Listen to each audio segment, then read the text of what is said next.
আসসালামু আলাইকুম dear students, আজকে আমরা দ্বিমাত্রিক ব্রাভাইস ল্যাটিস নিয়ে আলোচনা করব।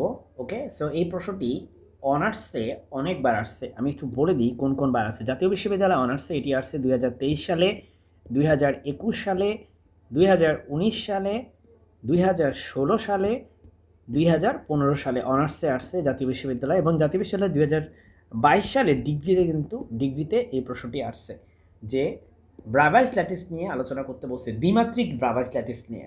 সো এটাকে আমরা ব্রাভাইস ল্যাটিস বলি, বাট এখানে হচ্ছে ব্রাভেইস ল্যাটিসও বলে বাংলাতে।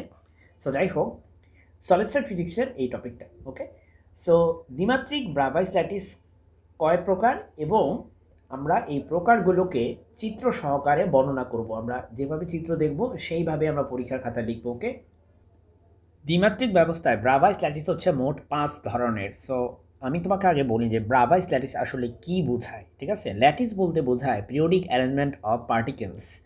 So sorry, mathematical points, not particles, extremely sorry. So lattice বলতে বোঝায় আমরা ম্যাথমেটিক্যাল পয়েন্টের পিরিয়ডিক অ্যারেঞ্জমেন্ট, অর্থাৎ ধরো আমার কাছে এখানে একটা পয়েন্ট আছে, এখানে একটা পয়েন্ট আছে, ম্যাথমেটিক্যাল পয়েন্ট এটা, এখানে একটা পয়েন্ট, এখানে একটা পয়েন্ট, এখানে একটা পয়েন্ট, এখানে একটা পয়েন্ট। দেখো এটা খুব সুন্দর পিরিয়ডিক্যালি কিন্তু অ্যারেঞ্জড আছে, অর্থাৎ এদের মধ্যে সুন্দর একটা প্যাটার্ন আছে, তোমরা লক্ষ্য করতেছো নিশ্চয়ই সেই প্যাটার্নটা। এখন এদেরকে আমরা যদি ধরো এই যে ম্যাথমেটিক্যাল পয়েন্টটা, এটাকে আমি কানেক্ট করলাম তার আশেপাশের যে পয়েন্টগুলো সেগুলোর সাথে এবার কানেক্ট করলাম। কানেক্ট করার কারণে আমি যে একটা স্ট্রাকচারই মাত্র পাইলাম, সেই স্ট্রাকচারটাকে আমরা ল্যাটিস বলতে হচ্ছে এই বিন্দুগুলা। হ্যাঁ, এই বিন্দুগুলো হচ্ছে ল্যাটিস। আর এই যে স্ট্রাকচারটা পাইছি, এরকম কয় ধরনের স্ট্রাকচার, কয় টাইপের পাওয়া যায়, যেমন একটা আমরা এইমাত্র পাইলাম। ঠিক আছে, আবার যেমন এভাবেও তো আমরা করতে পারতাম, তাই না? এটার সাথে এটাকে কানেক্ট করতে পারতাম, দেন এর সাথে এটার সাথে এটাকে কানেক্ট করতে পারতাম, এর সাথে এটাকে। সো এরকম একটা স্ট্রাকচার পাওয়া সম্ভব হইতো, তাই না? বিভিন্ন রকম স্ট্রাকচার পাওয়া সম্ভব, এরকম একটা স্ট্রাকচার পাওয়া সম্ভব। তাহলে আমার কথা হচ্ছে স্ট্রাকচার তো বিভিন্ন রকম হতে পারে, কিন্তু সেটা 2 ডাইমেনশনের ক্ষেত্রে কত টাইপের হতে পারে। আর এই বিষয় হচ্ছে ব্রাভাইস নামক যে বিজ্ঞানী, উনি হচ্ছে এই বিষয়ে আলোচনা করছে। মোট 5 ধরনের হতে পারে এরকম স্ট্রাকচার। যদি কোনো একটা ল্যাটিসকে তার আশেপাশের যে পয়েন্টগুলো, মানে যেগুলো ল্যাটিস পয়েন্ট, সেগুলো দিয়ে কানেক্ট করেন, তাহলে এরকম 5 ধরনের সম্ভব 2 ডাইমেনশনের ক্ষেত্রে। আর 2 ডাইমেনশনের ক্ষেত্রে 5 ধরনের, কিন্তু 3 ডাইমেনশনের ক্ষেত্রে সেটা ভিন্ন হবে, সেটা আমরা অন্যদিন আলোচনা করবো ইনশাল্লাহ। সো এখানে আমরা লক্ষ্য করি আমাদের সংজ্ঞাটা সুন্দর মতো লেখা আছে যে ক্রিস্টালের গঠন আলোচনার সুবিধার্থে এর বিন্দুগুলোর বিন্যাসকে ল্যাটিস দ্বারা প্রকাশ করা হয়। আমরা একটু আগে বললাম ল্যাটিস বলতে বোঝায়, ক্রিস্টালের ক্ষেত্রে ল্যাটিস বলতে বোঝায় periodic arrangement of mathematical points. হ্যাঁ, ম্যাথমেটিক্যাল পয়েন্টের একটা সাজানো গোছানো অ্যারেঞ্জমেন্ট, এটাই হচ্ছে ল্যাটিস। ওকে, আর দ্বিমাত্রিক স্থানে বা 2D স্পেসে পরমাণু বা ল্যাটিস বিন্দুগুলোর পর্যায়ভিত্তিক সাজসজ্জা, এই যে একটু আগে আমি বললাম পিরিয়ডিক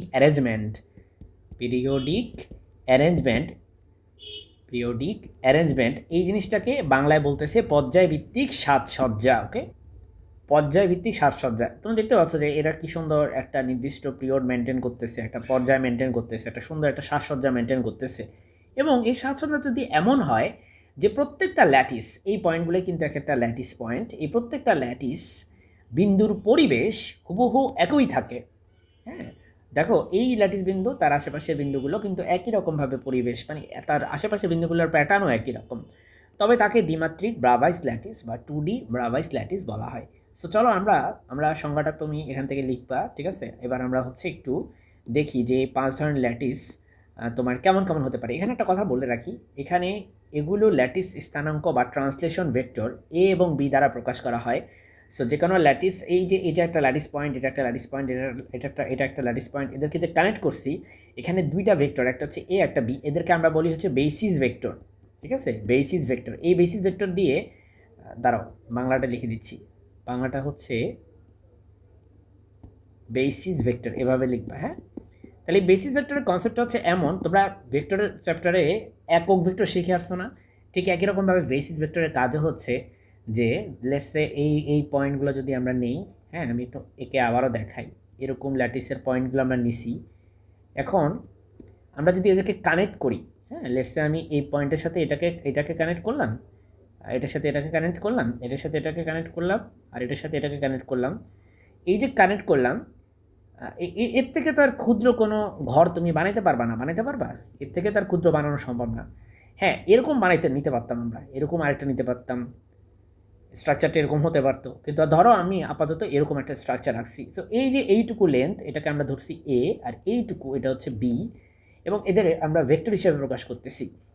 ওকে, এটা করার উদ্দেশ্য কি, যদি আমি একে দ্বিগুণ করে দিই তাহলে এখানে এ যতটুকু আছে দ্বিগুণ করে দিলে এতটুকু হয়ে যাবে, 3 গুণ করলে এ পর্যন্ত চলে যাবে, তাই না? তাহলে দ্বিগুণ করে দিলে 2a ভেক্টর কিন্তু এই পর্যন্ত হয়ে যাবে। আর ধরো বিকেও ধরো যে কথার কথা, বিকে আর দ্বিগুণ করলাম না, বিকে বি এর মতোই রেখে দিলাম, অর্থাৎ আমি কিন্তু নতুন একটা স্ট্রাকচার কিন্তু পেলাম এটা। ঠিক আছে, সো এই জন্য এই বেসিস ভেক্টরগুলো দরকার আছে এ আর বি, কারণ এরাই হচ্ছে সবচেয়ে ক্ষুদ্র যে ভেক্টরটা, সেটা এর থেকে আর ক্ষুদ্র আঁকতে পারবে না। এর থেকে ক্ষুদ্র আঁকা সম্ভব না, কেন? বিকজ তুমি পাশাপাশি থাকা যে বিন্দুগুলো চিন্তা করো, এই বিন্দুর ঠিক তার পাশের বিন্দু, এই বিন্দুর পাশের বিন্দু, এই বিন্দুর পাশের বিন্দুগুলো নিয়ে কিন্তু এই ঘরটা বানাইছো তুমি। তাই এর থেকে আর কাছে বা এর থেকে আর ছোটো তুমি বানাইতে পারতে না চাইলে এরকম স্ট্রাকচার। সো এই জন্য এদের নাম দিছে বেসিস ভেক্টর। ওই ফিজিক্সে আমরা যেমন ইউনিট ভেক্টর পড়ে আসছি, অনেকটা ওইরকম টাইপের কনসেপ্ট এখানে। সো অনেক কথাই বললাম বেসিস ভেক্টর নিয়ে, চলো আমরা এখন আসল স্ট্রাকচারে চলে যাই। একটা হচ্ছে এই যে তির্যক ল্যাটিস বা অবলিক ল্যাটিস, আর একটা হচ্ছে স্কোয়ার ল্যাটিস, আর একটা হচ্ছে ষড়ভুজীয় ল্যাটিস, আয়তাকার আদিম ল্যাটিস, আরেকটা হচ্ছে কেন্দ্রীয় আয়তাকার ল্যাটিস। এবং আমরা সারসংক্ষেপে কীভাবে লিখতে হবে তোমাকে সেটাও কিন্তু লিখে দিছি। তাহলে চলো এখন আমরা একটু বিস্তারিত আলোচনা করার চেষ্টা করি। তির্যক ল্যাটিস বা অবলিক ল্যাটিস এটা দেখতে কেমন হয়? অবলিক বা তির্যক নাম শুনলেই বোঝা যায় সেটা তির্যক হবে, সেটা বাঁকানো হবে। এবং তাই কিন্তু তোমরা দেখতে পাচ্ছ, একটু আগে আমি যখন ছবি আঁকতেছিলাম আমি সেখানে কিন্তু তির্যক ল্যাটিস আঁকছি, এভাবে তোমাদেরকে দেখাইছি যে তির্যক ল্যাটিস কীভাবে আঁকে। ঠিক আছে, খুব বাজে আঁকছি আমি এই মুহূর্তে, একটু আগে দেখছো যে কীভাবে আঁকছি, তাই না? তো এটি সবচেয়ে সাধারণ দ্বিমাত্রিক ল্যাটিস, সবচেয়ে কমন। এতে বাহু দুটি অসমান, অর্থাৎ একটা হচ্ছে এ আর একটা হচ্ছে বি, এই বেসিস ভেক্টর দুটা এটা হচ্ছে অসমান, এবং তাদের মধ্যবর্তী কোণ হচ্ছে 90 ডিগ্রি নয়। স্বাভাবিকভাবেই এই মধ্যবর্তী কোণটা 90 ডিগ্রি নয়, এ আর বি এর মধ্যবর্তী কোণ। তাহলে এখানে যদি তুমি কিন্তু ঠিক এইভাবে লিখবা তাহলে ফুল মার্ক পাবা। হ্যাঁ, ঠিক এইভাবে লিখবা। দেখো, শর্ত হচ্ছে, এই ল্যাটিসের শর্ত হচ্ছে এ আর বি যারা হচ্ছে বেসিস ভেক্টর তারা দুজন সমান হইতে পারবে না, এটার শর্ত হচ্ছে এটা। আর তাদের এই দুইটা বেসিস ভেক্টরের মধ্যবর্তী কোণ কি, আমরা গামা ধরছি, এই গামার মান 90 ডিগ্রি কিন্তু এখানে না। ঠিক আছে, তাহলে এটাকে আমরা তির্যক ল্যাটিস বলবো বা অবলিক ল্যাটিস বলবো। আচ্ছা, এটার চেহারা স্রোত কেমন? একক কোষ বা ইংলিশ আমরা বলি ইউনিট সেল। ইউনিট সেল মানে হচ্ছে সবচেয়ে ক্ষুদ্র সেল, এর থেকে তার ক্ষুদ্র আঁকা যাইতো না, কারণ এই ল্যাটিস বিন্দু আর এই ল্যাটিস বিন্দু দুইটার মাঝখানে তো আর কোনো বিন্দু নাই, বুঝছো? এর থেকে ছোট চাইলে তুমি আঁকতে পারতা না, এর থেকে চাইলে বড় আঁকতে পারতা, কিন্তু ছোট আর আঁকতে পারতা না এর থেকে। তো এই জন্য এটার নাম হচ্ছে ইউনিট সেল। হ্যাঁ, অনেকটা ওই যে ফিজিক্সে আমরা ইউনিট ভেক্টর পড়ছি, অনেকটা ওই রকম টাইপের কনসেপ্ট।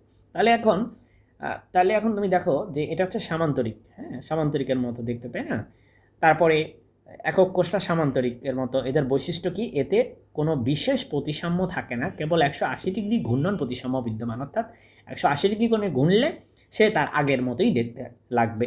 ঠিক আছে, এরপরে হচ্ছে বর্গাকার ল্যাটিস। দেখো, আগের ল্যাটিসের সাথে তির্যক ল্যাটিসের সাথে বর্গাকার ল্যাটিসের পার্থক্য হচ্ছে এখানে এ আর বি এর মান কিন্তু সমান হবে, এ এর মান আর বি এর মান সমান হবে, অর্থাৎ এ আর বি একই জিনিস, দুইটাই এ। এই দেখো, এ আর বি কিন্তু সমান, এবং তাদের মধ্যবর্তী কোণ যে গামা সেটা কিন্তু 90 ডিগ্রি হবে, এই জন্যই তো নাম বর্গাকার, তাই না? নাম বর্গাকার, সো 90 ডিগ্রি হবে। আর এদের একক কোষটা কেমন হবে? একক কোষ মানে হচ্ছে সবচেয়ে ক্ষুদ্র যেই কোষ আঁকা যায়। প্রত্যেক একটা ল্যাটিসকে, এই যে এই ল্যাটিস এবং তার নিকটবর্তী ল্যাটিসগুলোকে যুক্ত করে যে ক্ষুদ্র তুমি কোষ পাবা সেটাই একক কোষ। সো এই একক কোষটা দেখতে এখানে বর্গাকার। আর বৈশিষ্ট্য কেমন? উচ্চমাত্রার প্রতিসাম্য এখানে বিদ্যমান, এখানে 4 মাত্রিক ঘূর্ণন প্রতিসাম্য বিদ্যমান। কারণ 4 মাত্রিক ঘূর্ণন প্রতিসাম্য মানে কি? মানে হচ্ছে এটা প্রতি 90 ডিগ্রি ঘুরাইলেই তুমি হচ্ছে আগের চেহারা হয়ে যাবে, প্রতি 90 ডিগ্রি। তাই 360 ডিগ্রি ঘুরলে 4 বার সে তার প্রতিসাম্যতা দেখাবে, তার চেহারা একই রকম হয়ে যাবে। তারপরে প্রতিফলিত প্রতিসাম্য হয়, এটাকে যদি প্রতিফলন ঘটাও সেটারও কিন্তু একই চেহারাই হবে। ঠিক আছে, যেহেতু এ আর বি দুইটাই আসলে এ, মানে দুইটাই সেম, প্রত্যেকটা কোণ এখানে 90 ডিগ্রি, তো অর্থাৎ তুমি বুঝতেই পারতেছো যে এখানে প্রতিসাম্যতা আর প্রতিসাম্যতা, ঠিক আছে, সিমেট্রি আর সিমেট্রি এখানে বিরাজ করতেছে। তাহলে প্রথমটা হচ্ছে তির্যক, পরেরটা হচ্ছে বর্গাকার, এরপরটা হচ্ছে ষড়ভুজাকার। ষড়ভুজাকারটা দেখতে তির্যক মনে হইলো, এখানে তির্যকের সাথে পার্থক্যটা হচ্ছে কি জানো? তির্যকে এটা এ আর বি ইকুয়াল না, কিন্তু দেখো এখানে কিন্তু এ আর বি ইকুয়াল। আর তির্যকের ক্ষেত্রে তোমার গামার মান কত? 90 ডিগ্রি নয়, তাই না? তো 90 ডিগ্রি নয় মানে কি? 90 ডিগ্রি ছাড়া যে কোনো মান হতে পারে গামার মান। কিন্তু এখানে দেখো গামার মান তোমার অবশ্যই 120 ডিগ্রি হইতে হবে। হ্যাঁ, গামার মান কিন্তু 120 ডিগ্রি হইতে হবে ষড়ভুজাকার বা হেক্সাগোনাল ল্যাটিস হওয়ার জন্য। তো তুমি এভাবে চিত্র আঁকবা সুন্দর করে এবং বর্ণনা দিবা। তারপরে এর একক কোষ দেখতে কেমন হয়? একক কোষ দেখতে ষড়ভুজাকার বা রম্বসাকার বা হেক্সাগোনাল স্ট্রাকচার হয়। এতে 6 মাত্রিক ঘূর্ণন প্রতিসাম্য বিদ্যমান, 6 ফোল্ড রোটেশনাল সিমেট্রি বিদ্যমান।